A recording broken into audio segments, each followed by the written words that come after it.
시청자 여러분 안녕하십니까? 오늘 디오라마 TV의 열 번째 생방송 킹타이거. 이거 저 타이거 전차잖아요, 그죠? 그래서 이게 타이거 1과 함께 이거 타이거 2죠. 그래서 가장 인기 있는 전차라고 하는데 아무래도 타이거 1만은 좀 인기가 못한 것 같아요, 그래도. 저희가 이거 설명해야 되나요? 그럼요. 왜냐면 훌륭한 전적이 없잖아요. 뭐 예를 들어 뭐 유명한 마르카나 전투라든지 아니면 자, 저희가 이렇게 5대 일단 만들어 놓은 걸 가져왔는데 요거 2대는 타미야제고 3대는 드래곤제인데요.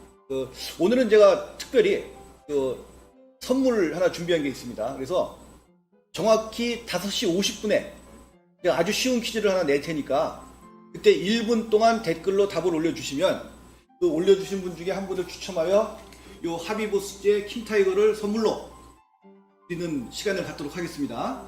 네. 어느 분이 과연 당첨이 될까? 예. 그래서 저기 일단 그 5시 50분을 잘 기억을 하시고 그때 좀 잘 집중을 해주시기 바랍니다. 좋아요들 다 눌러주세요. 좋아요. 예. 자, 이제 킹타이거 이제 특집 시작을 하는데 일단 우리 그 킹타이거의 명칭 이거 뭐 여러 가지입니다. 우리 저 로얄 타이거, 뭐 킹타이거, 퀘니히스 티거, 티거 2, 타이거 2, 뭐 6호 전차, 뭐 6호 전차 B형 뭐 있는데 그 명칭에 대한 얘기 좀 시작을 해보도록 하죠. 그래서 그 개발 시작 당시에는 이제 시제품, 그래서 VK4503 이라고 돼 있고 그 당시에 또 같은 시기에 티거 H3 또는 티거 3이라고 불렀다고 해요. 근데 1943년에 들어서 경기시험국에서 헨셸 티거 B라는 명칭이 등장했고, 그리고 3월 달에 공식적으로 티거 츠바이인가요, 그러면? 티거 츠바이라고 해요. 스바이죠. 예, 츠바이. 예. 또는 그 티거 아라비아 숫자로 2라고 표시했으며 정식 명칭은 티거 전차 B형이다 라고 했다고 합니다. 그래서 그 퀘니히스 티거라는 것은 공식 명칭은 아닌데 그 독일군 내 일부 서류에서 이 명칭을 사용한 것이 확인된다 라고 돼 있어요.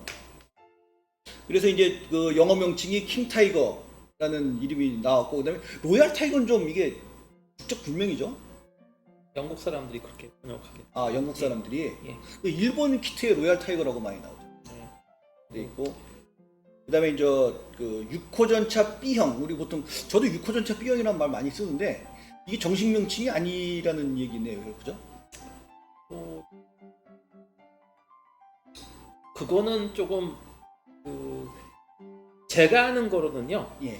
이 티거 스바이하고 그러니까 판서 캄파겐 이게 이제 사실은 이게 6호 전차. 잠깐 6호 전차? 6호 전차. 그렇죠. 예. 6호 전차. 예. 그러니까 판서 캄파겐 6 그 다음에 티거 이렇게는 안 되죠. 그렇게는 예. 죽어도 안 부르고 예. 이게 아마 원래는 되면은 이게 티거 전차가 타이거 1이 6이니까 사실은 7잖아요. 아니 그 6호 전차가 이제 예. 그 무게가 그쵸. 6호 전차 클래스니까. 예. 그러니까 근데 이제 이게 그래서 원래는 제가 알기로도 타이거 1도 예. 판서 캄파겐 6 그다음에 티거 1이라고 이렇게 동시에 안부를 그렇게 독일 서류에 어떤 걸 봐도 예. 이 동시에 이렇게 표시된 건 없다고 그럽니다. 예. 그러니까는 이게 하나는 아마 애칭이고 하나는 공식 명칭이다 이렇게 돼요. 그러니까 6호 전차의 애칭이 티거다. 그렇죠. 네. 예. 그래서 요 타이거 1 유형은 6호 티거 2형. 티거 2형, 그죠? 예. 그다음에 킹타이거는 그 티거 B형 이렇게 되는 거죠. 예. 그래서 6호 전차 B형이라고 부르지 말고 티거 B형이라고 부르는 게 맞다. 예, 근데 이제 그게 그냥 서류상의 명칭일 뿐이다라는 얘기가 되겠죠. 예, 실질적으로 그렇게 부른 사람들이 별로 없다는 얘기. 그래서 아무튼 뭐 이 방송에서는 일단 우리 네. 저 귀에 많이 익은 킹타이거라고 부르도록 하겠습니다. 자, 이 킹타이거의 개발의 시초는 1941년 5월 26일이라 그래요. 예, 이때 타이거 1을 이제 개발을 하고 한참 이제 그 개발이 진행이 되고 있는 중이었는데 요 5월 26일에 그 켈슈타인 하우스 이게 호텔 이름이라 그러죠? 예, 켈슈타인 하우스. 예, 다. 이 저 뭐 영어로 뭐 독수리 둥지? 예, 이글스 네스트는 연합군들이 붙인 그 영어식 명칭이고요. 예. 이게 번역이 아니고 예. 일종의 별칭 같아요. 예. 그래서 아무튼 화면을 잠깐 예. 보시면 질문, 즉 공식 서류상에는 예. 한절 캄프바겐 6B로만 남아 있는 것입니까? 예, 그렇게 보시면. 어허. 그러니까 판처 캄프바겐 젝스 B라고 예, 베이죠. 하든가 예, 티거 B 예. 그죠? 예. 라고 해야 되는데 예. 부르기가 그러니까 예. 저희는 킹타이거라고 부른다.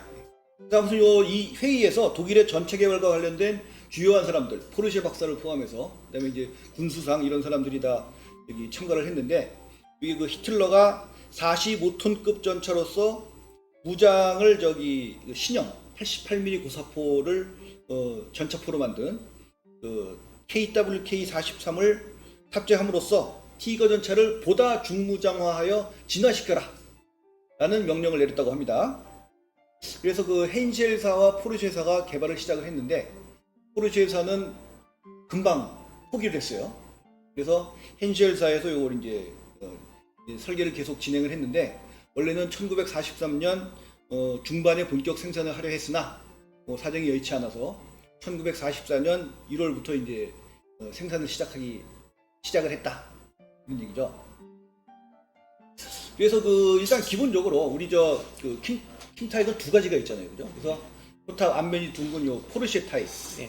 킹타이거, 그다음에 요 앞면이 이렇게 각진 헨쉘 타입 킹타이거 이렇게 되어 있는데 요 포르쉐 포탑이라는 말이 맞는 말이 아니다. 예. 예, 그런 얘기를 좀. 예. 이게 이제 요즘에 모델러들이 가장 모델러도 아니고 사실은 이 군사 밀떡들조차도 잘못 부르고 있는 이름 중에 하나가 그 이제 흔히 말하는 그 이제 각진 헨쉘 포탑을 가지고 있는 거는 헨쉘 티거고, 그다음에 이렇게 둥그란 거는 그 괄호에 이렇게 피가 붙어 있으니까 포쉐다 이렇게 불어서 이거 포쉐 포탑이라고 부르는데 이게 잘못됐다는 지적입니다. 이거는 이제 최근에 굉장히 많이 등장했는데요. 왜냐하면은 그 이유가 서류상 보면 굉장히 간단합니다. 포쉐가 이제 43년에 이 티거2, 그러니까 퀘니스티거의 개발 사업에서 완전히 손을 떼거든요. 예. 이제 자기는 아무것도 관여 안 하겠다. 예. 그러면서 어떤 문제가 생기냐면은 포쉐가 디자인한 이 퀘니스티거는요, 저희가 알고 있는 그 페르디난트, 이 간단히 말해 가솔린 엔진을 구동시켜서 전기 모터를 돌리는 그런 차체에다가 예, 포탑을 얻는 형식이에요. 아까 사진 추가한 거좀 예. 있습니다. 네. 우선 말씀을 그저 하비보스에서 키트가 나오잖아요. 그죠? 그렇죠. 예. 그러니까 그거였는데 예. 그거를 포쉐가 이제 안 하겠다고 손을 떼버리니까 바탕화면에 추가. 예. 그래서 그 포탑을 포쉐가 생산하는 게 아니고 포쉐공 생산하는 게 아니고 예. 사실은 쿠룹이라는 그 당시 유명한 또 중공업 회사가 있습니다. 쿠룹이 포탑을 생산하는 거 이름을 합니다. 예. 그래서 그 포탑을 나중에 포쉐가 디자인한 게 아니고 예. 사실은 헨쉘에서 디자인한 차체에 얹은 것을 사실은 그 원안이 포쉐 박사가 설계한 것이라고 해서 P를 붙인 것이지 실제로 포쉐라고 하는 회사에서 생산한 포탑이 아니거든요. 그래서 이거를 포쉐 포탑이라고 부르면은 안 된다는 맞는 게 거죠. 아니다. 예, 쿠룹 포탑입니다. 쿠룹제 포탑. 예, 쿠룹제 예. 포탑이라고 해야 된다. 예. 그리고 뭐 설계는 그래도 포쉐가 했는데요. 원래 포쉐의 원안은 헨쉘, 저희가 알고 있는 지금 흔히 통하는 포쉐 킹타이 퀘니스티거와 헨쉘 퀘니스티거가 아니고요. 예. 그 차체가 저희가 보는 경사진 게 아니고 예. 원래 저희가 엘레판트나 페르디난트 같은 그 이전에 나온 이전에 설계돼 가지고 44년에 투입된 그 다른 차체에다가 올리는 포탑을 원래 포쉐가 그렇게 생각했었기 때문에 사실은 결과적으로는 달라진 거죠. 예. 그래서 그 원안을 설계한 사람의 이름을 따서 P가 붙은 것이지 이 포탑을 포르쉐사가 생산했기 때문에 포쉐 포탑이라고 부르는 건 틀리다라는 겁니다. 요즘 화면에 나오는데 저게 저 하비보스 키트 박스 사진이죠, 저게?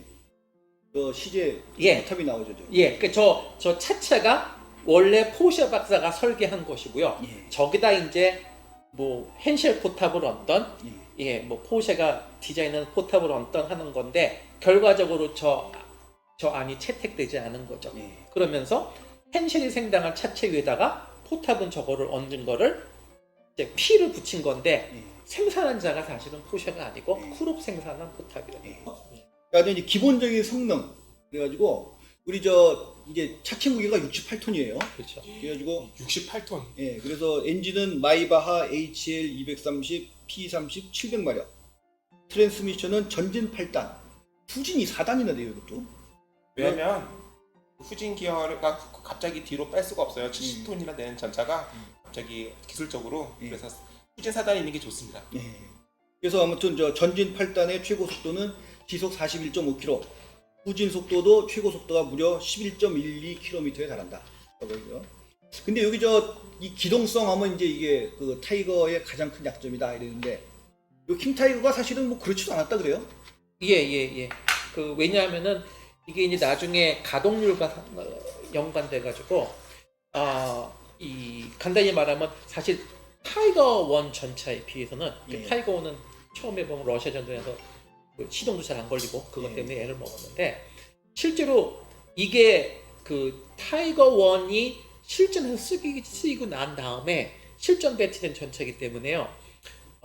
이 타이거 1 전체의 약점이라든지 문제점을 되게 잘 아는 상황이었잖아요. 그래서 사실은 타이거 전차, 그러니까 퀘니스티거를 실제로 운영할 때는 그 점이 많이 반영돼 가지고 기동성 문제도 이제 이게 시동 걸고 이걸 어떻게 엔진은 어떤 식으로 처음에 시동을 걸어야지 전차가 문제 없이 잘 나간다는 걸 이제 안 거죠. 예. 이 소위 말하는 마히바 엔진을 이제 그 중량급 되는 무게에서 마히바 엔진을 많이 써본 상태에서 승무원들이 그걸 가지고서 조심스럽게 운영을 했기 때문에 오히려 이제 그런 문제들이 많이 해결됐다고 보는 기록이 많이 남아있어요. 예.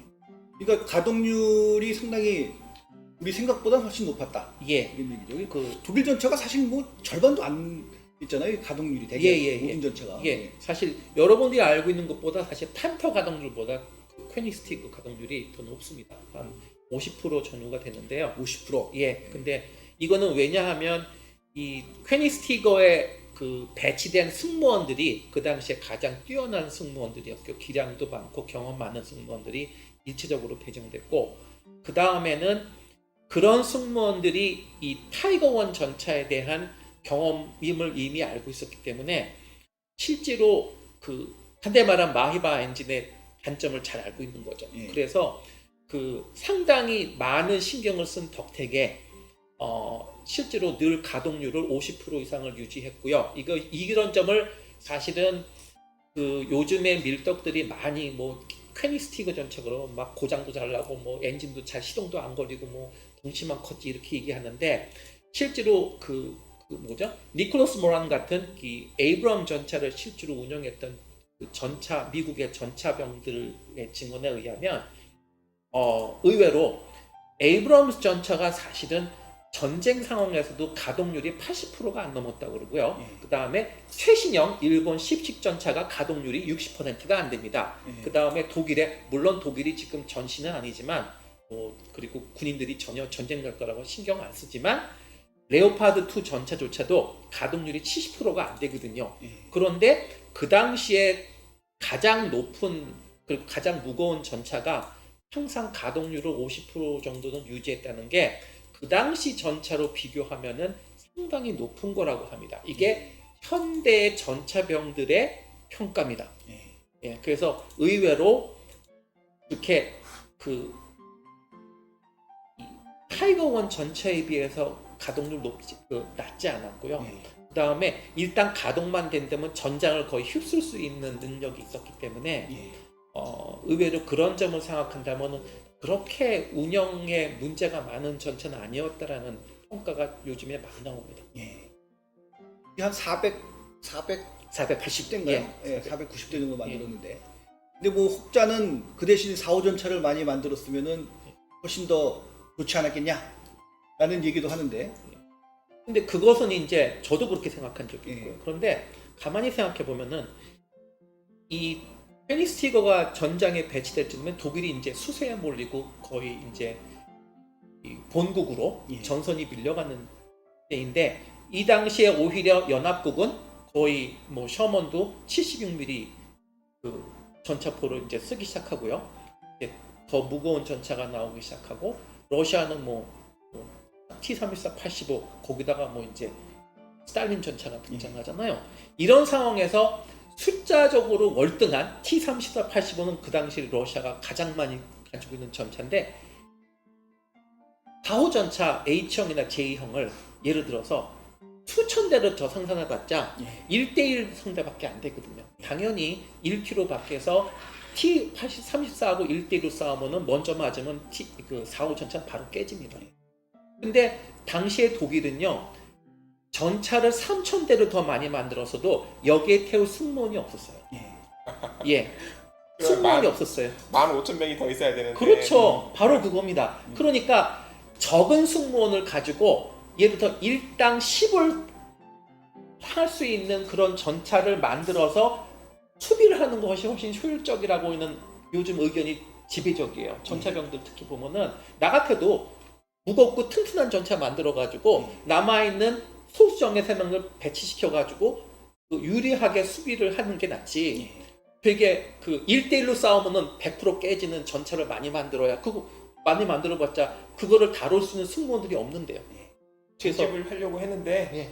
징집을 할 20대 전후의 젊은이가 1944년 초에가 되면 없대요. 예, 거의 없었어요. 그래서 그러니까 예, 전차 교두된 전차 승무원 학교도 전부 폐지를 하고 그렇죠. 전부 싹 예. 끌어다가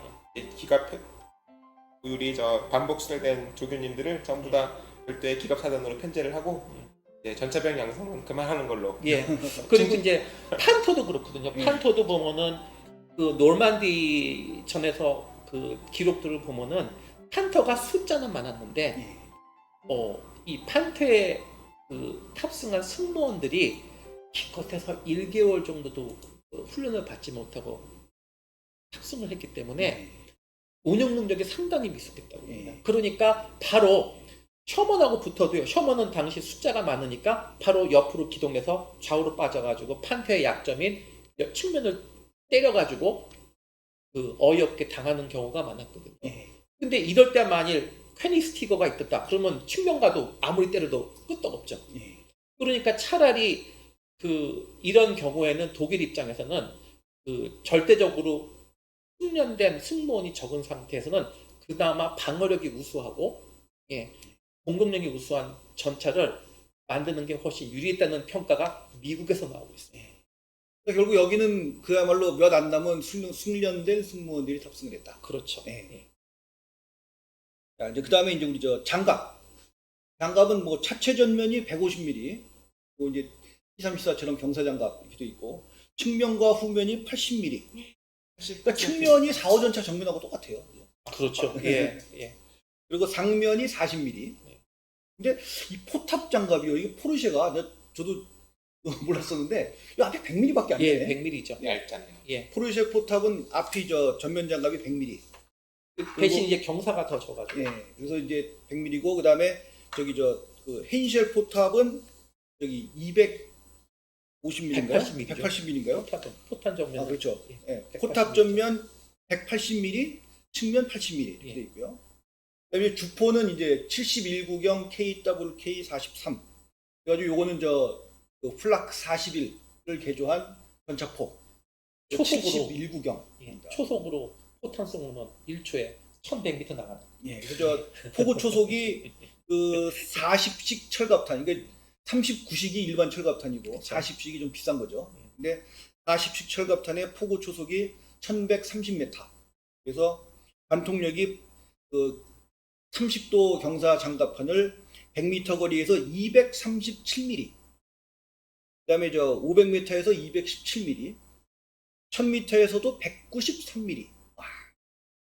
그다음에 1500m에서 171mm. 뭐 스탈린도 뭐 1500m 거리에서 박살 난다는 얘기고. 그다음에 2000m도 153mm. 그래서 나중에 퍼싱 전차가 에미리 퍼싱이 왔는데 전면 장갑이 숭숭 뚫렸어요.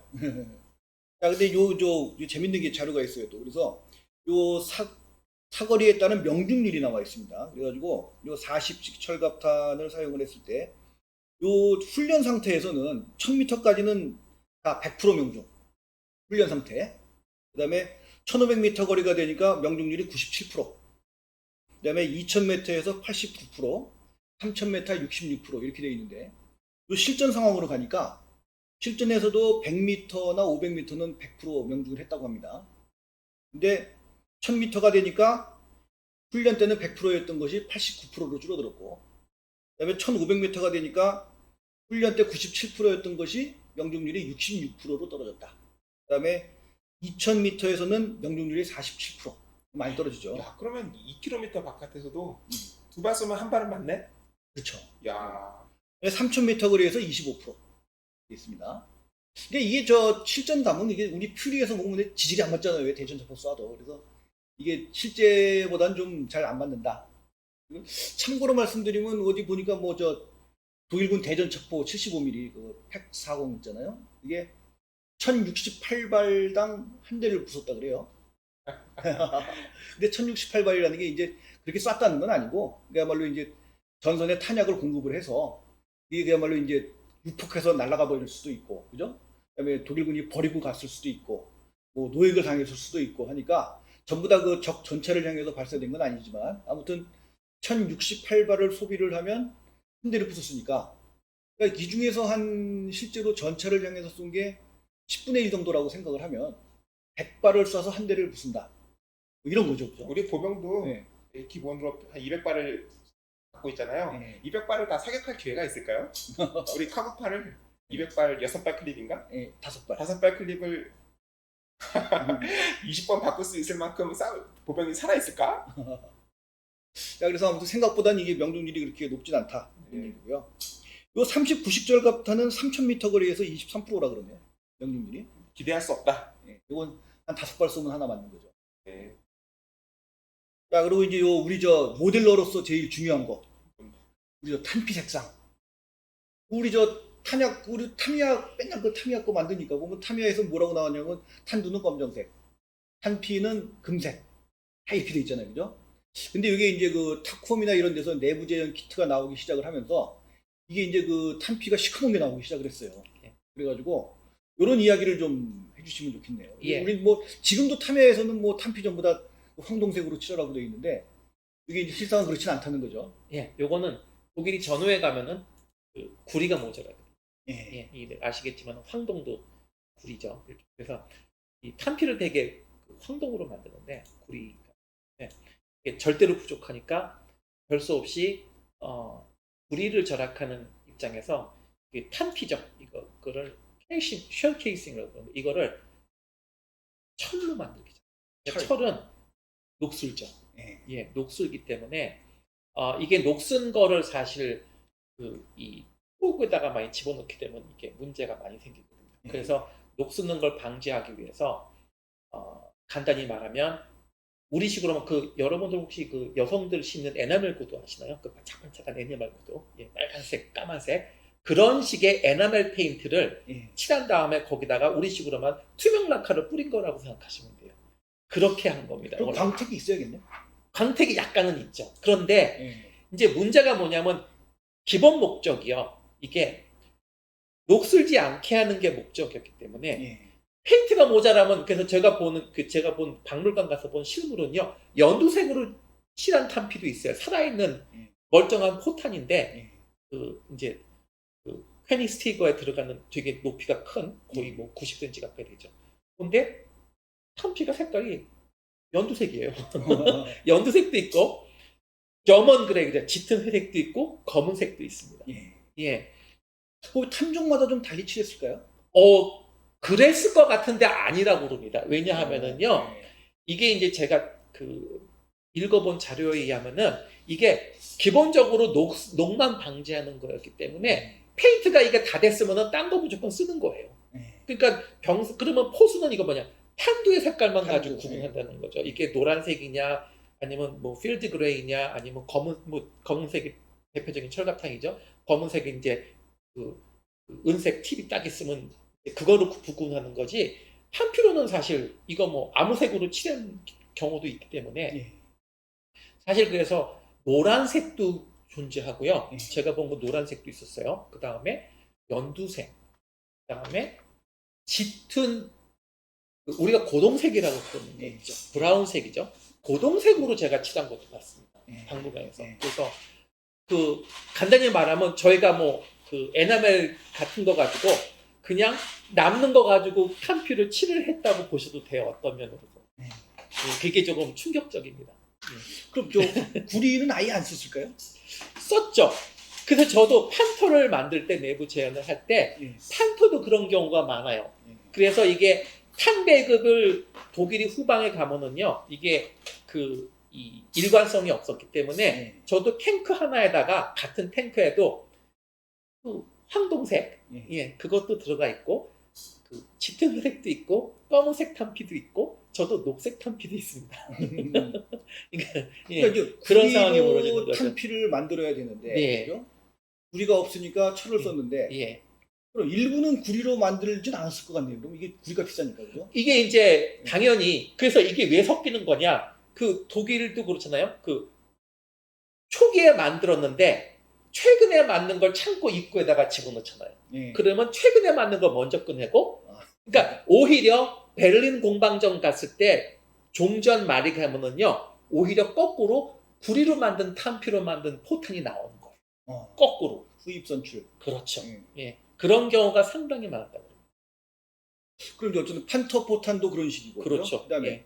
여기 그 4호전차 포탄 같은 근데 이 미니아트에서 4호전차 포탄에서 나오는데 네네. 이게 전부 다 황동색으로 돼 있어요. 걔는 또. 이게 아마 제가 알기로는 75mm는 약간 예외가 있는 거로 알고 있어요. 예. 예, 이게 이제 88mm 대구경은 예. 거의 그 금속으로 만든 게 주가 되고요. 판터 장포신하고 그렇죠. 타이거는 예, 예. 이렇게 돼 있는데 왜냐면 판피가 되게 크잖아요. 75mm 같은 경우는 예. 왜 그랬을까요? 그건 모르겠습니다. 이게 저도 그거를 예. 그 밀떡들도 왜 그랬을까 그러는데 그거를 이렇게 일관적으로 설명하려면 자료는 남아 있지 않아요. 근데 이게 당시 이제 그 원자재 부족에 시달렸던 상황이니까 예.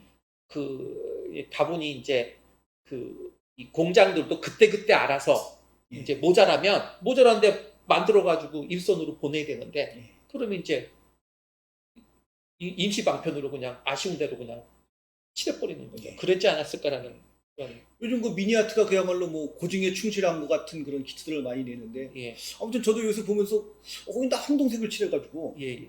75mm 탄은 아닌가 뭐 그런 생각을 좀 하긴 했는데 근데 제가 알기로는 그 4호전차 그 75mm 탄은 전후 가면서도 여분이 많이 남았다고 합니다.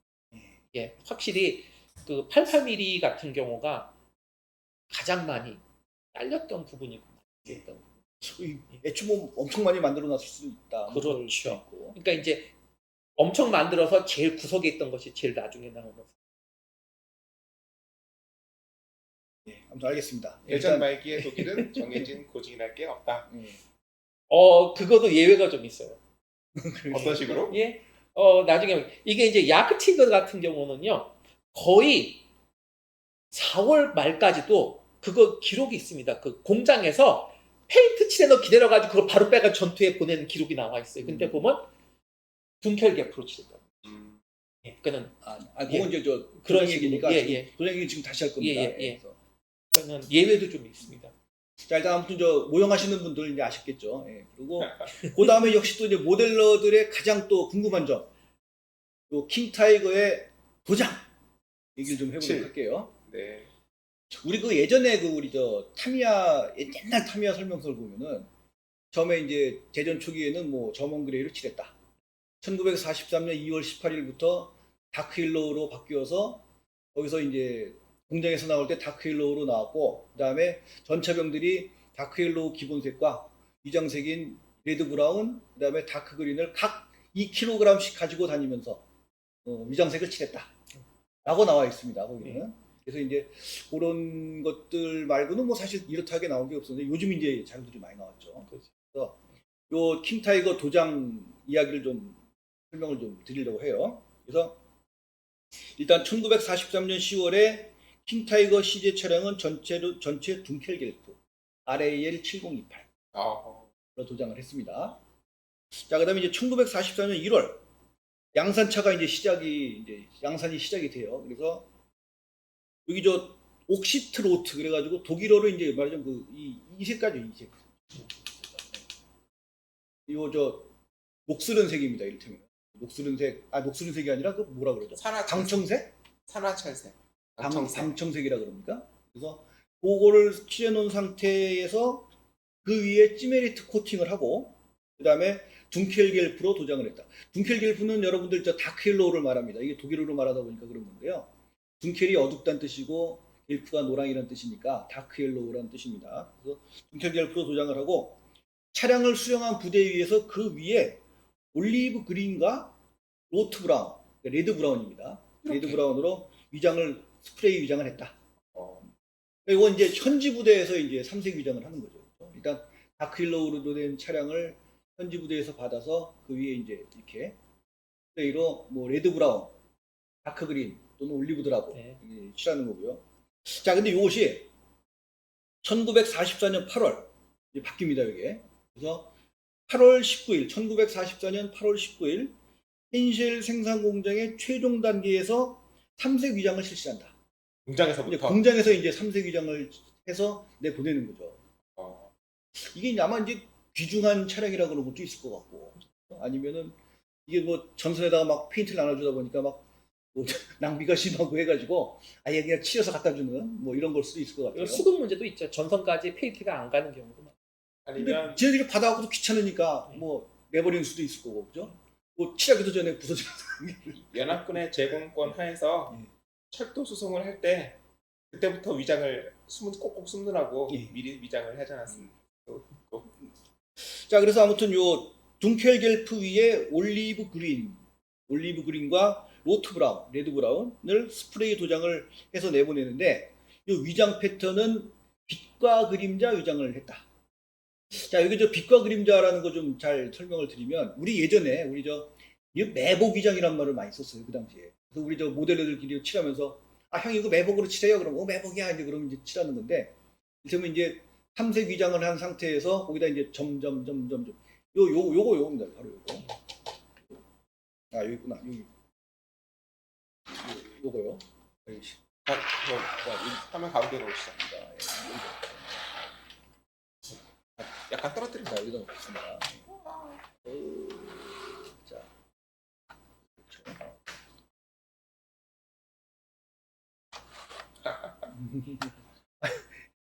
이거 약간 땡겨야지. 자, 여기 삼색 위장에 이제 점을 찍었잖아요, 그죠? 보시다시피 점을 찍었습니다.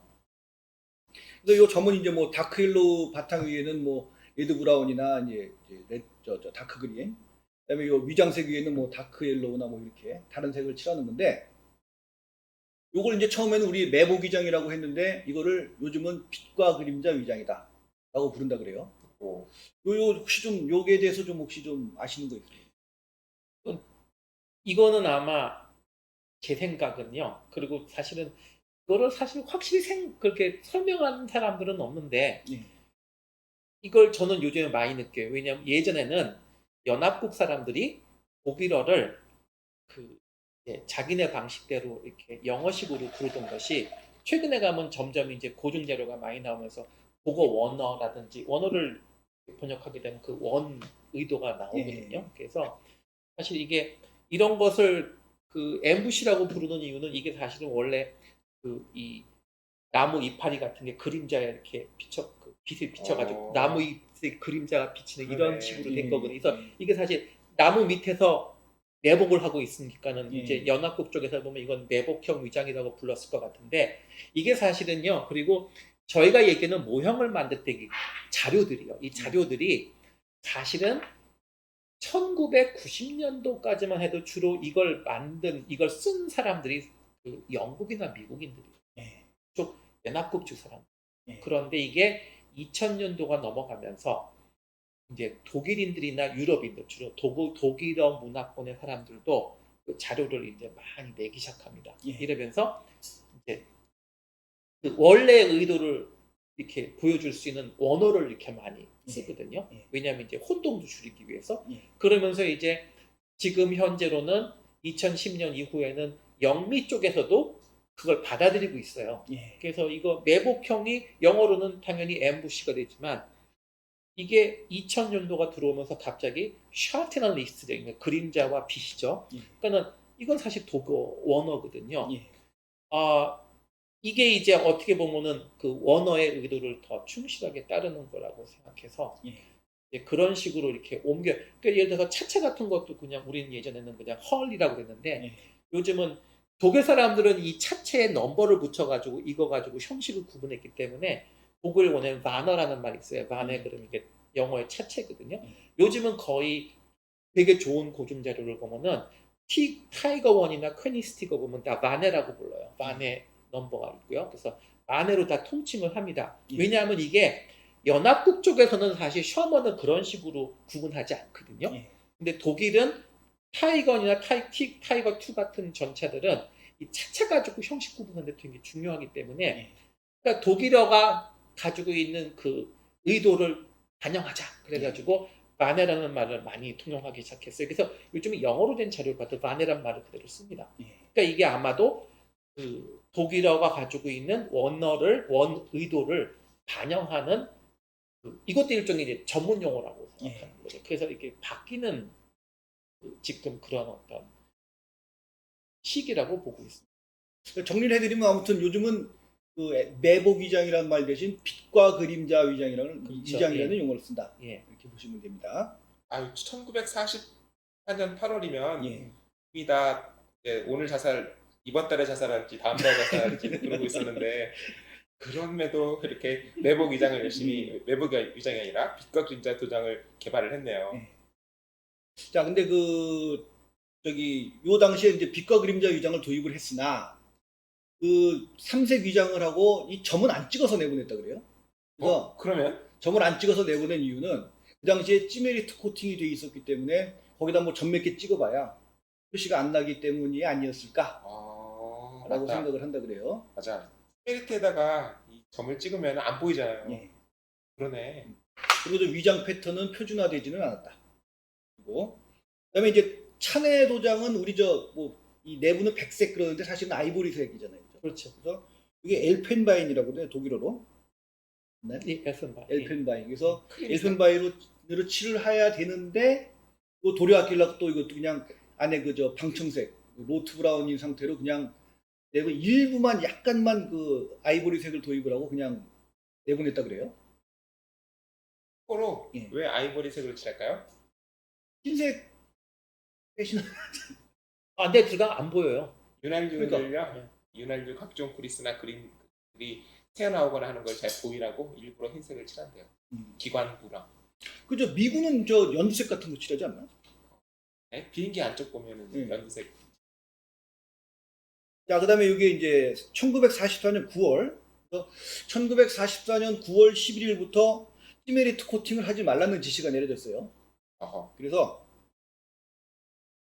찌메리트 코팅이 없는 차체에다가 출고 당시에 옥시트 로트 위에 둔켈겔프와 올리브 그린을 스프레이 위장으로 뿌렸다. 이런 얘기. 그러니까 지금 우리 이 방청색이 레드 브라운하고 거의 비슷하니까 그렇죠. 도료를 아끼기 위해서 이 부분은 그냥 레드 브라운이라고 치고, 그죠?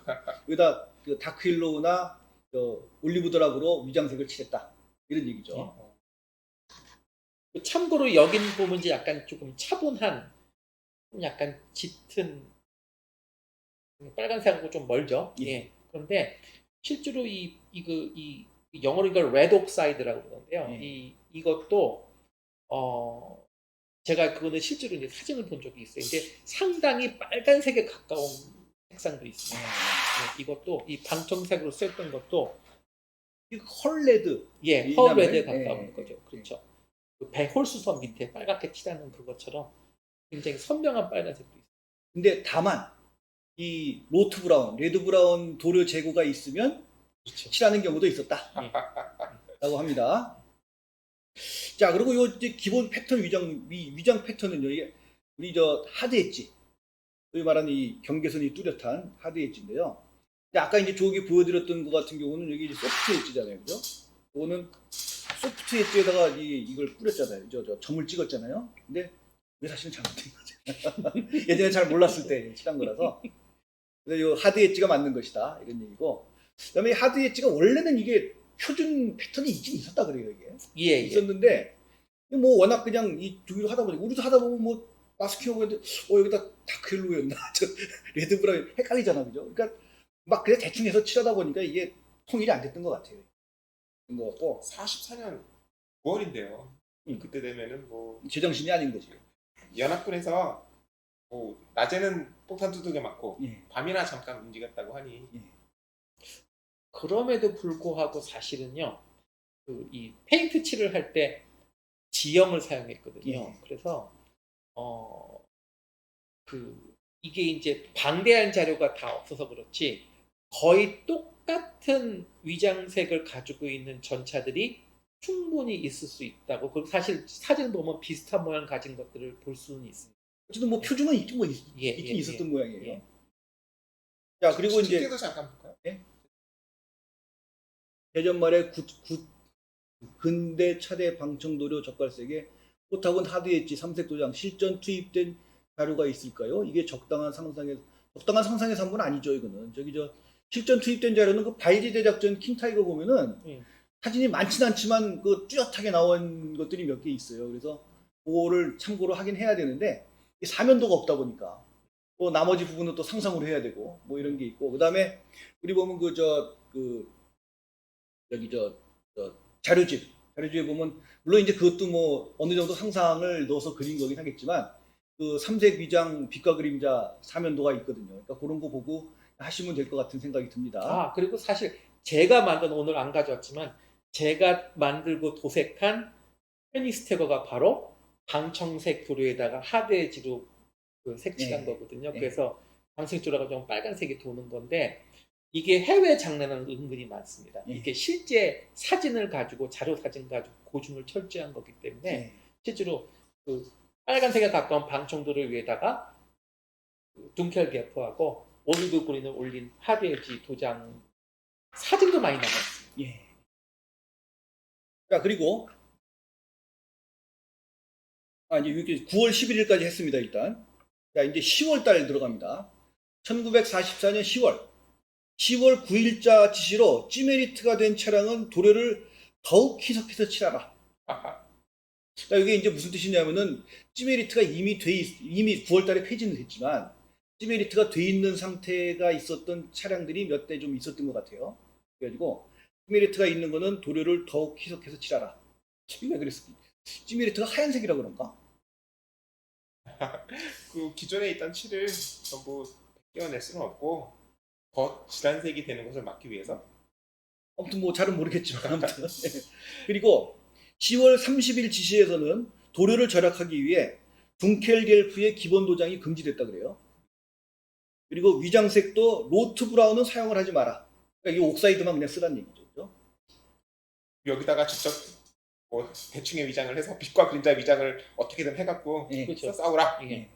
그러니까 둥켈겔프를 전체 칠하지 말라는 얘기지. 위장문인 써도 되는데.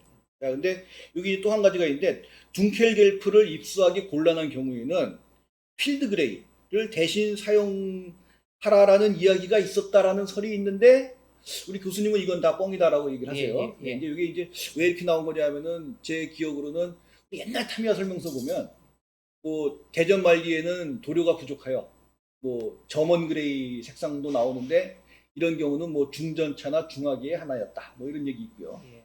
그다음에 이제 또 요즘 그 특히 아카데미 그 판터 나온 거 보면은 왜 거의 필드 그레이색 같은 그 올리브드라고 나오잖아요. 그죠? 녹색 그러니까 같은 뭐 그런 얘기도 있고 하니까 그래서 그런 게 아닐까라는 생각은 드는데 요 얘기는 아무튼 실제 근거가 없다.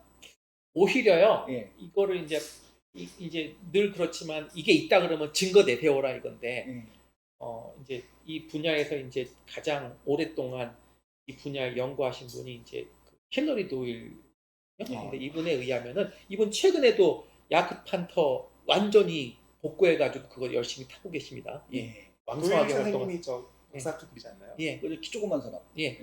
근데 이분에 의하면 이거를 입증할 수 있는 자료가 하나도 나오지 않았다는 거예요. 예. 이렇게 병사들조차도 보면은 그 대전 말기의 독일 전차들 보면 다 그린색으로 시꺼먼 그린색. 그래서 어떻게 보면은 그 판터 같은 경우는요 미군들의 올리브 드라버를 칠한 가능성이 제일 많다라는 주장이 더 설득력이 있습니다. 그 돌을 뺏었을까요?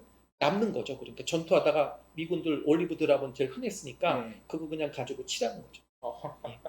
돌을 뺏은 건가? 미국 거. 노획. 그러니까는 노획해가지고 그걸 칠하는 거죠. 네. 예. 그래서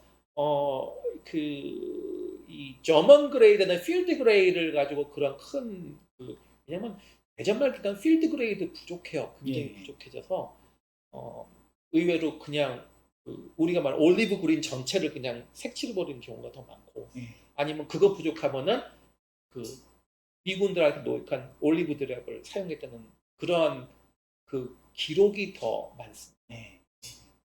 그리고 이제 45년쯤 가면 밤낮으로 두들겨 맞잖아요. 그렇죠. 그렇기 때문에 아직 11월 또 남았습니다. 우리 11월 하기 전에 네. 50분이 다 자, 일단 됐으니까 50분 다 우리 됐습니다. 퀴즈를 한번 자, 하고 다시 넘어가. 퀴즈 이제 1분간 답을 받겠습니다. 이제 댓글로 답을 올려주시면 1분 동안 올리시는 분들 중에 저희가 이제 골라서 한 분에게 키트 하나 요 밑에 하비보스제 포르쉐 킹타이거 자, 키트 놔주세요. 이거를 선물로 드리도록 하겠습니다. 놔주세요. 아이고, 아이고, 이렇게 올리면 잘 보죠. 이걸 선물로 드리도록 하겠습니다. 자, 그래서 그 퀴즈는 잘 들으세요.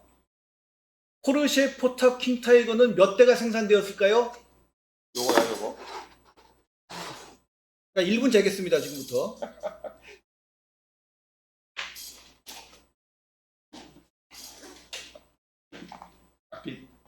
이런 50M? 50M. 저희 우선 1분 기다려보고 예. 근데 의외로 이게 별로 안 보시나 봐, 우리. 그러니까 안 보시는 것 같아.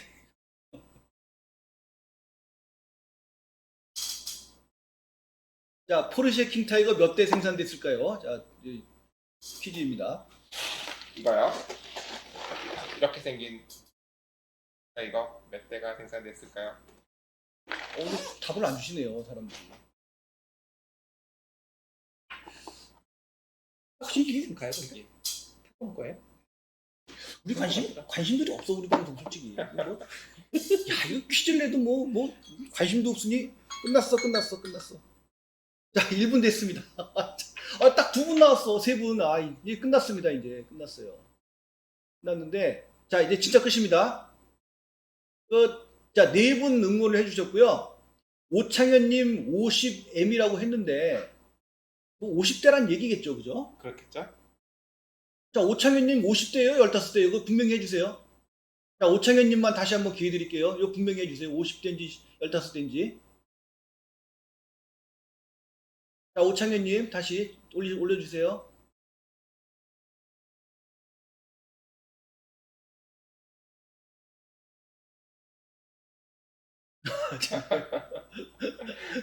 고민하시는 것 같아, 저기. 50. 야. 그러면 아무래도 자, 저기요. 지금 저 시간이 지나서 저렇게 하셨는데요. 사실 답은 50대예요, 50대. 50대인데 어떻게 해야 되나? 마이크로소프트 아이스크림님 50대. 저분은 500대 또 이런 시간 좀 길다. 제일 먼저 한 번? 퀴즈를 다시 어려워요. 좀. 제 생각에는 자, 오창현님께 일단 다시 저기 가는 것 같습니다. 일단 맞추신 분 다 일단 추첨 기회 드릴게요. 그래서 저기 올려보세요.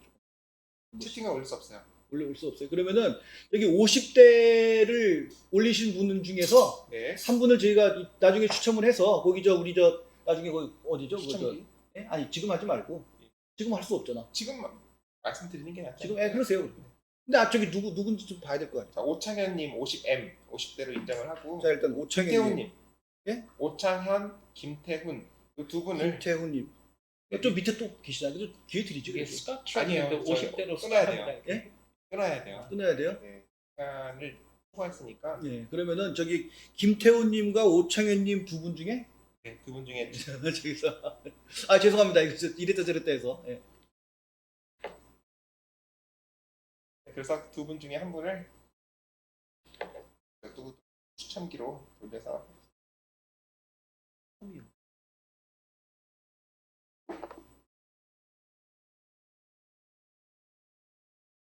자 영보 씨 그럼 추첨을 일단 해주시고 두 분 네. 중에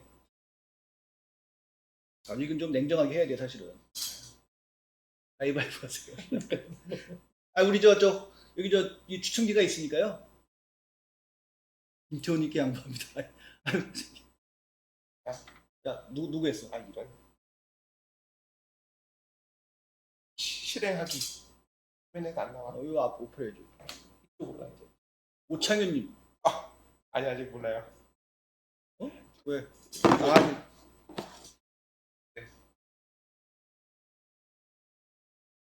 멈추지가 않냐? 시작 어디 눌러야 되는 거 아니야? 시작이라고. 생성 아니야? 시작. 생성. 네. 아 김태훈님이네. 김태훈님 축하드립니다. 자 그럼 김태훈님 제가 저기 할 테니 나중에 저 김태훈님 저 댓글로 그 저 주소 댓글 아니 댓글이 저희 아니라 이메일을 제가 이메일을 올려드릴 테니까 거기다가 주소하고 전화번호를 주시면은 저희가 이거 발송을 해드리겠습니다. 아 저희가 저기 뭐 진행이 좀 미숙해서 죄송합니다. 자 일단 아까 하던 얘기 계속 할게요. 근데 47대 아닌가요 그러시네. 47대란 말은 못 보셨죠 우리 교수님도. 47은 아닙니다. 저 50대입니다. 예. 자 일단 아까 하던 얘기 계속을 해서 자 일단 1944년 11월입니다.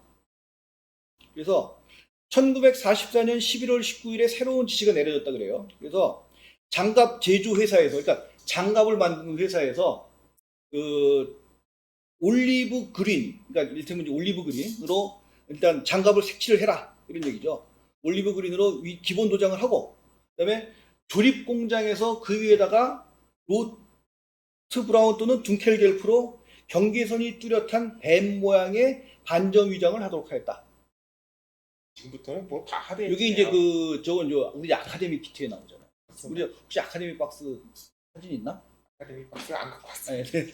우리 저 아카데미 박스 잘 아실 아카데미인데. 테니까 거기 보시면 이렇게 동그라미 있고 막 그렇잖아요, 그죠? 그래서 그 위장을 얘기를 하는 겁니다. 아. 그래서 요 새로운 도장은 1945년 3월 2일부터 적용을 하라라는 얘기가 있었다고 하는데, 근데 이제 장갑 제조에서는 근데 12월 20일경에 이 지시를 벌써 받았다 그래요. 그래가지고 거기서는 이미 올리브 그린으로 장갑을 칠한 경우도 있었다. 그다음에 이와 함께 11월 29일 지시에서는 그동안 내부 색상을 저 엘펜바인을 칠하지 않고 옥시트로트로 그냥 하니까 안 보인다고 이제 불평이 많았다 그래요. 그래가지고 내부를 다시 엘펜바인으로 칠하도록 다시 바뀌었다. 라고 이제 현대전차도 예. 전부 다 흰색 계열로 칠하고 있기 때문에 예. 맞습니다. 예. 자, 일단 여기까지가 우리 기본 도장 설명이에요. 그래서 요거 저 잘 듣고 계신 분 이제 나중에 우리 재생 반복 재생해서 보시면서 모델링에 좀 참고를 하시면 될 것 같습니다. 자 그리고 이제 그다음 시간이 너무 많이 지났어. 5시 57분인데 우리 준비한 게 지금 꽤 많이 있는데요. 이게 지금 각 할게 회사들에 대한 주요 키트를 제조사별로 지금 킹타이거 장비 부대 얘기 좀 해드려야 되고 그다음에 외관 디테일 변천해야 되고 키트 얘기해야 되고 그런데 시간이 지금 너무 많이 지나서 이거 지금 어떡하냐.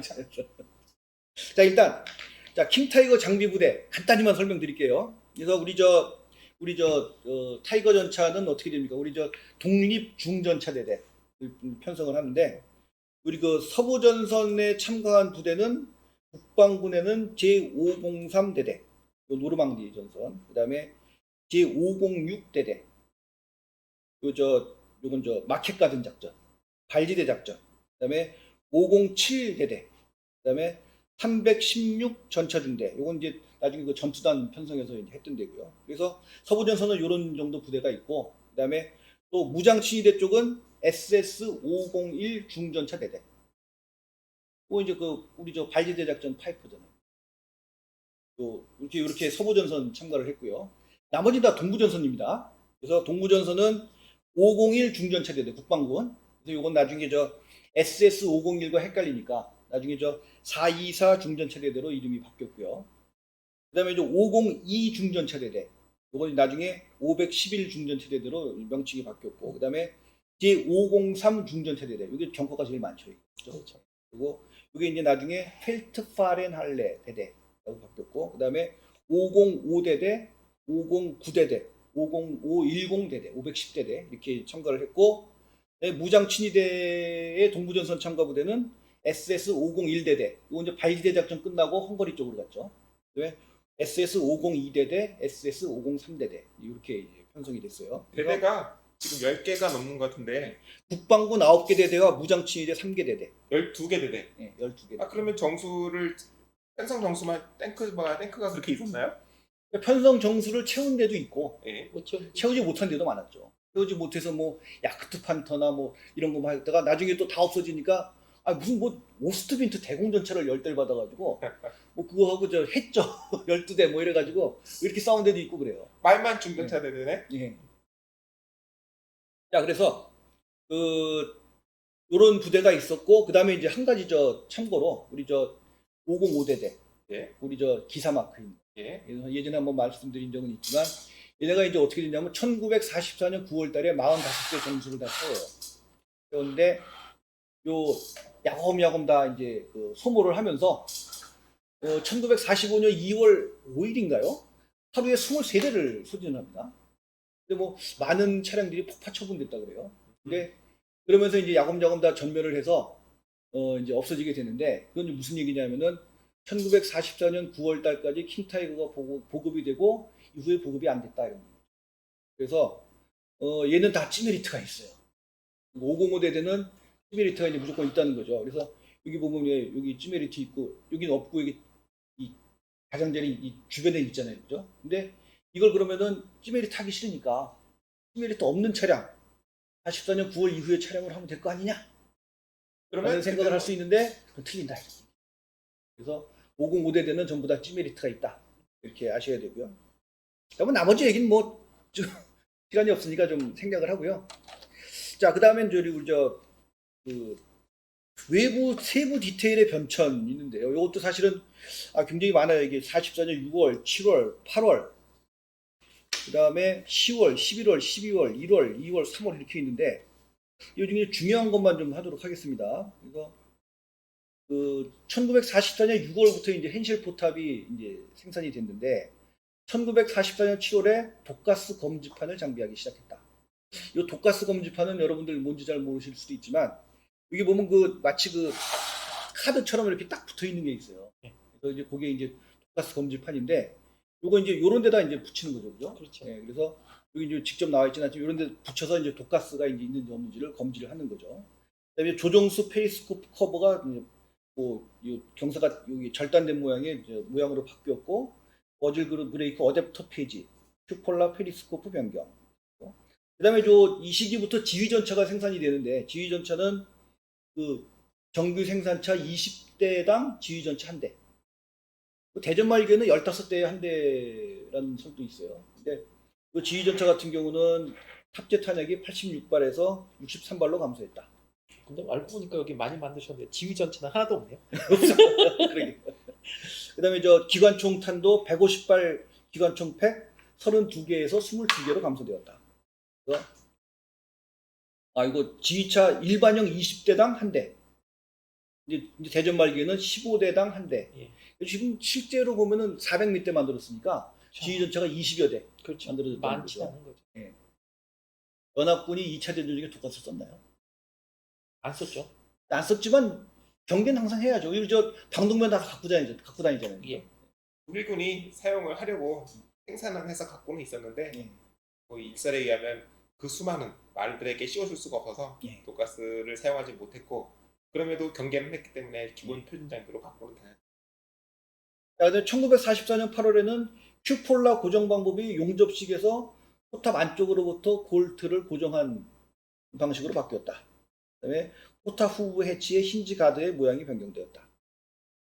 1944년 10월에는 차체 후부 잭이 폐지됐어요. 폐지되고 로드윌 허브캡 모양이 또 바뀌었다. 얘기고.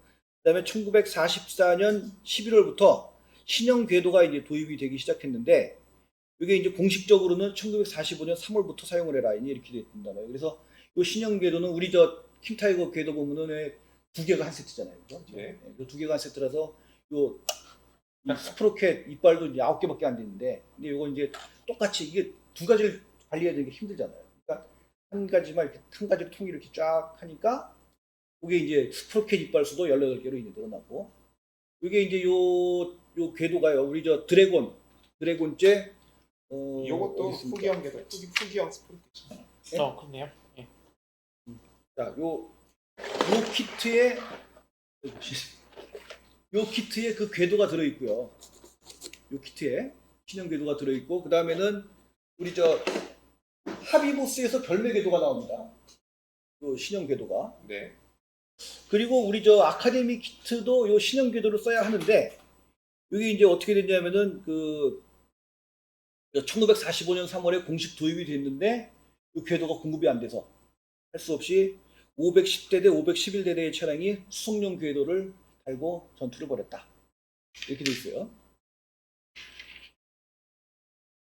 이거 만들기 힘들죠.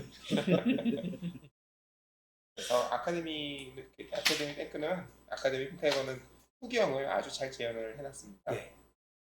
자, 그리고 1945년 3월에는 전방 팬더 모양 변경. 여기 저 이렇게 그립이라고 그러죠. 네. 이렇게 살이 붙죠. 예.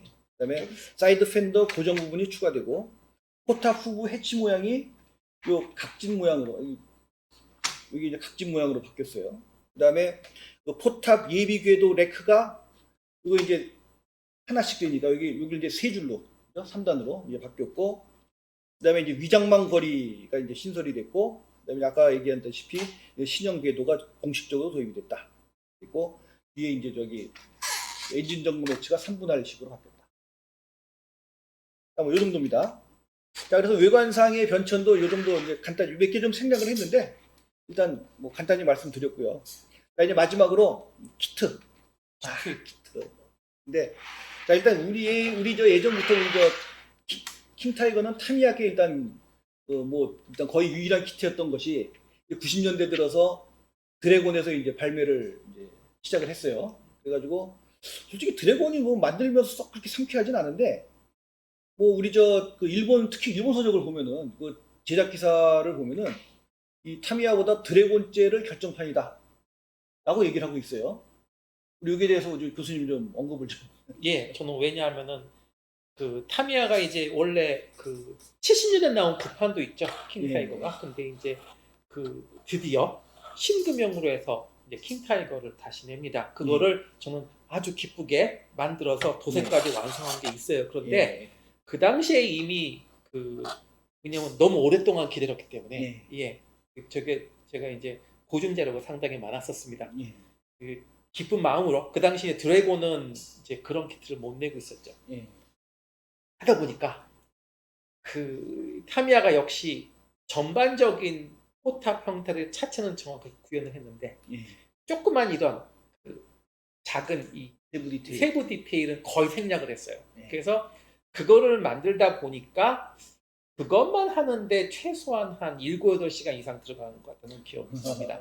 생각보다 많습니다. 그래서 그거를 굳이 내가 다시 만들면 할까? 드래곤이 있는데 그래서 드래곤 키트는 또 물론 세세한 디테일을 다 들어간 건 아니지만 한두 가지만 뭐 얇은 철 싸가지고 해놓으면 되고요. 나머지는 웬만한 디테일은 다 돼요. 그래서 이렇게 그거 뭐 겉으로 보면 잘 안 보이지만은 사실 저는 제대로 만든 그 페닉스 스티커 전차라면 저는 사실 그거 가지고 구분을 할 수는 있거든요. 그래서 그런 면에서는 저는 뭐 드래곤이 한 수 위라고 생각하긴 합니다. 최소한 제대로 만들면 한 8시간에서 한 10시간은 절약해주고. 자, 그래서 이제 타미야 드래곤 두 가지가 있었는데 이제 맥 모델 그래서 이제 킹타이거 발매를 예고를 했는데 그다음에 타콤에서 또 갑자기 또 저기 했어요. 그래서 이 타콤이 사실 요즘 나오는 키트들이 상당히 좋긴 한데 이 킹타이거는 좀 거시기 합니다 이게. 그래서 당시에 이제 이 두꺼운 그 엄청나게 큰 박스 여기 큰 박스에다가 있어 냈는데 그 내부 재현으로 나왔단 말이에요. 그래서 제가 그래서 구리나케 사다가 탁구 걸 만들었어요. 근데 요즘 뭐 다른 탁구 피트들은 상당히 잘 나오긴 잘 나오는데 이제 요 같은 경우는 우리 내부 재현을 포르쉐인데요. 이게 여러분 잘 보시면은요. 이 포르쉐 포탑을 이렇게 얹으면 얘가 해가 뜹니다. 이게 완전히 이게 달아지질 않아요, 이게. 그러니까 이걸 어떻게 그럼 뭐 결국은 이 안쪽에 이 디테일을 뜯어내야죠, 이거. 뜯어내야 되는데 그냥 그렇게 하느니 차라리 그냥 이 크레인 키트도 나오니까 그렇죠. 크레인 하는 디오라마를 만들자. 그래서 내가 또 맥모델제 이게 한 4만 원 됩니다. 이 허접한 레진인데요. 이게 한 4만 원인데 이걸 이제 딱 해서 해가지고 요걸 또 이렇게 붙여주고 요거 얹고 그다음에 요 포신을 이렇게 달아주면 이게 완성이 되는 거죠. 이게 한 세트가 이렇게 한 세트가 완성이 되는데 요거 이제 어쨌든 탁구는 아무튼 이런 문제가 있고 그 다음에는 특히나 요거 이제 이 궤도를 씌우니까 잘 안 보이는데 요 로드 휠이 이렇게 기울어져 있어요. 이 수직이 돼야 되는데 기울어져 있어가지고 이거 모르겠어요. 요즘 이거 슬그머니 고쳐줄 수도 있을 것 같아요. 요즘 거는 저도 안 만들었어요. 네, 요즘 이제 다시 생산하면 아마 이걸 슬그머니 고칠 수도 있지 않을까. 고쳤다고 보던데 해외 밀떡들 보니까 최근 나온 거 그래요? 고쳤다고. 예, 저 그런 리뷰 그저 봤어요. 블리츠 키트, 헌팅 타이거 이런 건 다 네. 고쳤는데 예, 얘는 모르겠네. 확인해 봐야겠네요. 고쳤다고 하는 것 같습니다. 예, 뭐 그런 이 사람도 뭐 그렇게 잘하니까 그래서 이게 고쳤으면 사실 타미야보다 낫죠. 왜냐면 얘들 찌메릿이 되게 나오잖아요. 예. 시뮬레이터 있고 그다음에 이제 뭐 이거 별도로 안 사도 되죠. 그렇죠. 뭐 애칭 같은 거 별로 네. 안 써도 되죠. 따로 안 사도. 그다음에 이제 맥 모델 같은 경우는 좀 쉽게 조립할 수 있는 방법을 좀 선택을 해서 그렇게 하려는 좀 의도가 좀 보여요. 그래서 사실 만들어봤는데 뭐 그냥 뭐 평범합니다. 그냥 평범한데 이거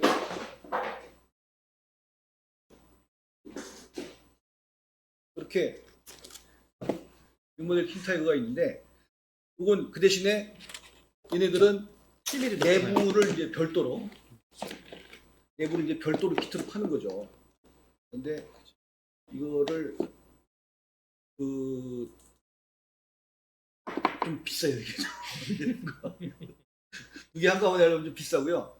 그 다음에는 요 맥모델 같은 경우 찌메리트가 없잖아요. 그쵸. 그래가지고 요 찌메리트 시트가 따로 나오죠 아마. 이게 나오는데 나오죠. 그 대프 모델하고 워낙 똑같아서 그쵸. 처음에 뭐 대프 모델에서 이거를 한번 공급을 했다가 얘네들이 그걸 싹 공급을 끊어버리고 그걸 그대로 뺏겨서 지네들이 만들었다. 그래가지고 우리 걸 이런 식으로 뺏기면 어떡하냐 그랬더니 뭐 그게 뭘 뺏겼다는 거냐? 우리가 그거 개발한 거다. 라고 해가지고 쌩까고 막 그랬다. 하는 뭐 그런 설이 있어요. 이제 요거 같은 경우는 근데 여기 요 마크 보시면 아시겠지만은 요거 저 투명판이 있어요. 그렇죠. 이게 투명판입니다. 이게. 그래서 여기 보시면은 요 안에 이 포탄하고 그다음에 여기 저 LED 조명이 있고요. 그다음에 여기 보시면은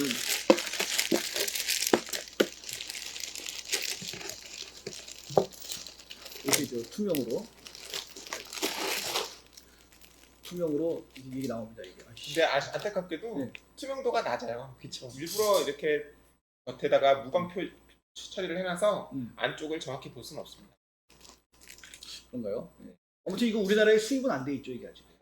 수입은 안 돼 있는데. 짓고 아무튼 이거 저 해외 변압으로 저희가 구입을 한 건데. 맥 모델은 뭐 그냥 무난해요, 무난한데 그 대신에 이제 그게 있습니다. 우리 이 별매 그 연결식 궤도가 있어요. 근데 또 맥 모델은 그 판터 같은 경우는 굉장히 빡빡한데 이 킹타이거 연결식 궤도는 얘는 가동성이 상당히 좋습니다. 튼튼하고요. 네, 굉장히 튼튼하고 이 핀을 네. 핀이 만들고 나서도 많이 남아요. 네. 그래서 이거 핀 남아? 네. 이거 모자라서 나 또 달라 그랬어. 제품마다 편차가 있나 보네요. 네. 저는 많이 들어있어서 네. 이런 볼트 끼워야 될 때가 있을 때는 뭐 예를 들어 다 이거를 가져갔어요. 이제 되게 깔끔하네요. 네, 이거 굉장히 좋아. 이거 판터는 굉장히 빡빡한데 얘는 상당히 좋습니다. 의외네. 네. 판트는 영 그랬는데. 자, 그리고 이제 그 최근에 하비보스에서 나왔는데 이 하비보스는 솔직히 그냥 키트 내용으로만 보면 상당히 괜찮아요. 이게 저 가격도 싸고. 근데 제가 실제로 만들어 보질 못해가지고 이게 좀 실제로 만들면 어떤지 모르겠어요. 근데 이게 중요한 것은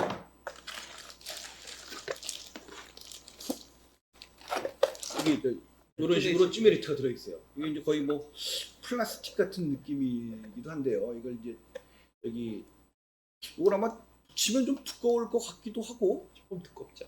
뭐 아닐 것 같기도 하고. 근데 굴곡이 입체감이 약간 부족한 것 같아요. 그런가요? 입체감이 부족해요. 아니 이거 상당히 저기 하지 않아요? 봐봐. 입체감보다는 의외로 너무 조금 뭐랄까 이렇게 좀 정형적이죠. 이 시메리 모양이. 그래도 이걸 직접 하는 것보다 얼마나 이렇게 편하지? 너무 그렇죠, 이렇게 이게. 너무 이렇게 반듯하죠. 음. 예. 약간은 좀 그래서 요 그 펜실 타입 찌메리트 포함, 포르쉐 타입 찌메리트 포함 나오고 그 다음에는 우리 그 저 신형 궤도를 부착한 1945년 2월 생산형 이거 나오고 그 다음에 우리 저 1945년 7월 생산형 상상형이 하나 나오고 네. 그렇죠. 저희 예, 저 하비버스 그렇죠. 네 있죠. 가지가 예, 나오고 예, 네 예. 가지가 뭐 만들어 보진 않았지만 좋아 보여요 일단. 실제로 만들고 또 에이씨 뭐 이럴 수 자 그리고 뭐 그다음에 이제 보면 아, 이거 드래곤 기사 시리즈가 나오고 흑기사 버전 예. 이런 거 있고요. 이건 요즘 뭐 사실 절판이죠 이게. 근데 이게 흑기사 버전이 킹타이거, 판터 G, 판터 A, 해처 예. 또 하나 있는데 킹타이거, 판터 A, 판터 G, 해처 네 가지인가요? 그래서 총 5. 아 이게 지금 인형이 5명인데 5명이에요. 5명인데 그래서 한 종류당 하나씩 여기 저 들어있으니까 5명인데 한 종류당 하나씩이거든요. 그래서 하나가 뭐였죠? 기억이 안 나. 킹타이거, 판터 G, 판터 A, 해처 허운찬. 서윤치 않은 거. 그건 두 번째 퀴즈로. 자 기억이 안 납니다. 아무튼 저 하나 네 개인지도 모르겠네요. 아무튼 저 이런 게 있다는 거 일단 말씀드리고요. 자 일단 뭐 이제 불이 나게 준비한 거 일단 한 번씩 다 겉핥기로 이제 훑었는데 뭐 일단 이 정도 해야 될 것 같아요. 얘기 한번 해야 되지 않나요? 뭐? 이 테일 가스 같은 거, 네. 가스킷 같은 거 한번 아까 테일을 네. 업하는 방법. 그럼 영보 씨가 한번 소개해 줘요. 그러면. 제가 사진을 띄워볼게요. 네. 자 영보 씨가 좀 하나 좀 디테일업 하나 소개를 해드릴게요. 그 가장 여기서 특이한 점이 뭐냐면은요.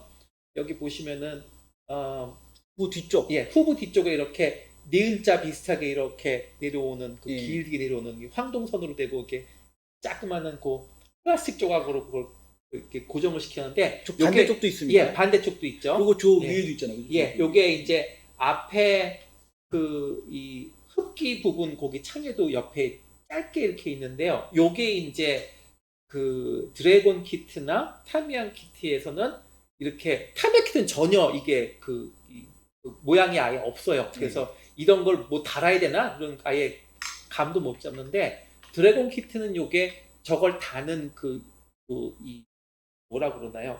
이걸 어디다가 달아야 되는지 표시는 돼 있어요. 거기에 입구는 표시가 돼 있거든요. 예. 근데 흔적이 있어요. 예, 흔적이 있어요. 근데 요거는 저렇게 얇은 철사로 만들어 주시는데 이게 뭐냐 하면은요.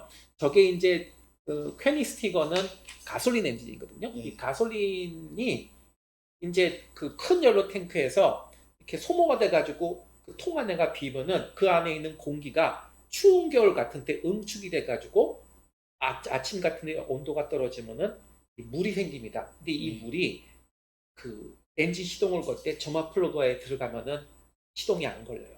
그래서 이거를 막기 가뜩이나 이게 큰 장비인데 이게 시동 안 걸리면 골치 아프기 때문에 이런 물이 생겨서 응축시켜서 시동을 문제가 생기는 걸 방지하기 위해서 간단히 말하면 가솔린은 이렇게 일종의 이제 환기를 시키는 거죠. 바깥과 안의 온도를 비슷하게 해주는 역할을 하는데 그렇게 해서 저게 이제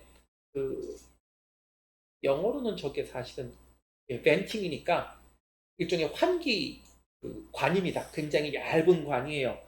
그것이 후배에 있는 것이 훨씬 깁니다. 예. 예. 그 앞에 왜냐하면 저게 이제 연료통의 크기하고 관계가 있고요. 네. 그래서 저것을 긴 거 2개, 짧은 거 2개를 반드시 만들어 넣으셔야 돼요. 실물 사진을 보면 반드시 달려 있습니다. 예. 예. 난 그거 하나도 안 만들었는데. 예. 그래서 그 사진 보면은 다 보입니다. 예. 근데 이거를 타미야는 그냥 흔적도 없이 그냥 해버렸고 드래곤 키트는 어디에 달아야 되는지 그 흔적은 뚜렷이 있어요. 그래서 그 이 얇은 그 철사 가지고 만들어 넣으셔야 되는 부분이 그게 하나가 돼요. 나머지는 뭐 애칭이나 이런 부품으로 들어가 있죠. 자, 그리고 또 하나 중요한 거, 이거 좀 소개할 수 있나, 영구 씨?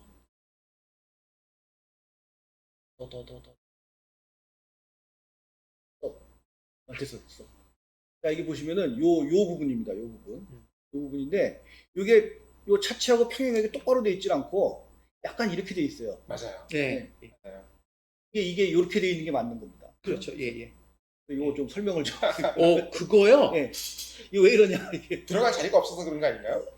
아니요. 예? 그게 아닌 거로 아는데요. 제가 있습니다. 이게 반대인가, 그럼? 아니죠. 아니, 아니죠. 이게 저기예요. 이게 이 직선이 아니고, 예. 약간 이렇게 예, 예. 기울어져 있잖아요. 예. 그게 그거 지금 제가 갑자기 생각이 안 나네. 아카데미 그거 것도요. 예, 그게 정상이에요. 아카데미 예. 것도 여기 바깥에 이 지렛대를 예. 끼우는 거를 정확히 접착을 하면은 수평이 아니라 그렇죠. 바깥쪽을 예. 향해서 약간 기어 나와요. 그렇죠. 그렇게 예. 돼 있길래 예. 우리가 그냥 막연하게 생각하기에는 예. 걸리적거리지 않게 예. 차체 장갑판 안쪽으로 쏙 들어가 있지 않나 싶은데 그렇지 않더라고요. 근데 저건 어차피 저거는 저기 그 한기구로 이물질 들어가지 말게 하는 그런 용도밖에 없기 때문에요. 그러니까 요거는 예.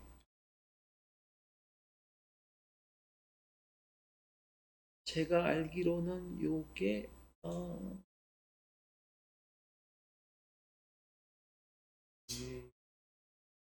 채팅을 잠깐 보자면 밤새 토론 가능합니다. 자, 10분 쉬고 저희가 쉬고 내가 뭐 앉아서 하는 건데 피곤하지는 않고요. 연합군이 독가스를 썼나요? 독가스 독일놈들이 항상 쓰려고 생각을 했기 때문에 자, 그 경사진 이유는 나중에 저희가 댓글로 좀 올려드리겠습니다. 아, 죄송합니다. 이 경사진 것만 알고 있고 이유를 모르고 있었네요, 우리가. 예. 어느 부분인가를 다시 한번 연필로 정확히 자, 그래서 요 커버가 요 선이요, 요 선이 요 차체랑 이렇게 평행한 게 아니고 안쪽으로 이렇게 기울어졌다는 거죠. 여기도 마찬가지로 요거랑 평행하지 않고 이렇게 약간 예, 약간 이렇게 돼 있다는 거예요. 그래서 이렇게 돼 있는 게 맞는데 그 이유를 저희가 깜빡 예전 알았었는데 그래서 나중에 저희가 댓글로 저 찾아서 좀 올려드리도록 하겠습니다. 그러네. 자, 그리고 아카데미도 고증은 맞는 거군요. 아카데미도 고증 잘했지 뭐. 맞는 게 아니고 네, 훌륭합니다. 잘 돼 있어요. 예, 아카데미 아카데미 페니스티버는 고증 되게 잘 된 키트입니다. 특히 그 점박이 데칼은 기존 메이커에서 다르지 않았던 취급하지 않았던 것이라서 굉장히 신선합니다. 자, 일단 뭐 오늘 이 정도 일단 하죠. 이게 뭐 모형하시는 분들한테는 뭐 좀 나름 좀 이게 뭐 사실 이게 덕후들 하는 거라서 이게 뭐 솔직히 이게 뭐 이런 게 사실은 남들 들으면 이게 무겁다 그러더라고요. 그래요? 그래서 항상 이게 우리가 그래서 이 덕후와의 대화 뭐 질식주의 뭐 이렇게 얘기를 하는데 근데 또 처음엔 그렇게 생각을 해보면 의외로 또 참 해달라는 분들이 또 계셔가지고 또 다시 또 이 교수님 모시고 다시 하긴 했는데 해외에는 이런 거 많아요. 유튜브로 이렇게 실전 전차 옆에 가가지고 예. 이게 뭐 어떤 용도인지 일일이 다 설명하는 그런 거 굉장히 많습니다. 예. 근데 뭐 우리 여기 시청자들은 뭐 호응을 거의 안 하세요.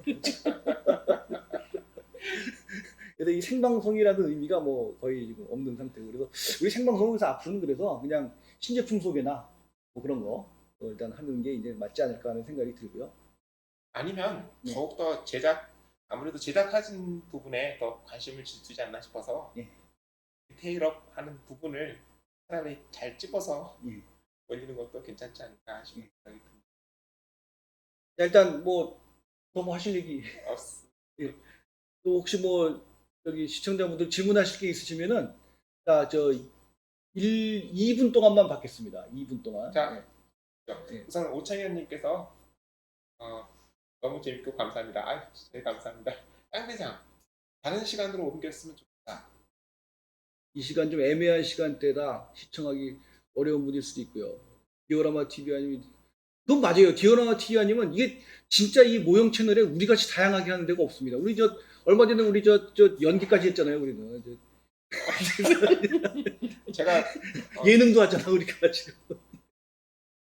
근데 이게 뭐 어쨌든 뭐 다 모든 건 다 이 조회수로 판가름이 나는 거기 때문에 우리가 뭐 큰 소리를 칠 수가 없는 그런 상황입니다. 한번 시험 삼아서 예. 다른 시간대라면은 희망하는 시간이 어떤가요? 아침은 아닐 거고 밤? 다른 시간 때문에 뭐 밤이지 뭐 다른 시간 때문에 뭐. 다른 시간 예. 한번 시험 삼아 밤에도 한번 해봐야겠어요. 밤에 근데 밤엔 또 초대 손님이 우리 저 교수님 또 밤에 오시라 그러면 안 오실 거 아니에요? 평일은 괜찮아요. 일요일도 괜찮아. 일요일도 좀 늦으면 올 수 있어요. 7시나 8시나. 한번 밤에 다른 시간대로 옮기는 것도 한번 해보겠습니다. 그래서 영보 씨가 생방송할 때 반응이 좋은가? 같아요. 또 세팅 딜레이 2초면 다행입니다. 저희 보통 8초 생각하고 있어요. 이게 저도 이유를 모르겠는데 이 레이턴시라고 하는 설정창이 있거든요. 채팅과 반응, 자막이 올라오는 반응이 짧게 하는 그 설정이 저희 디오라마 TV가 유명하지 않아서 그런지 몰라도 설정하는 창이 없어요. 저희 뭐 유명한 방송하시는 분들 보면은 이게 지연 시간 짧게라는 게 있는데 우리는 그게 없더라고. 네.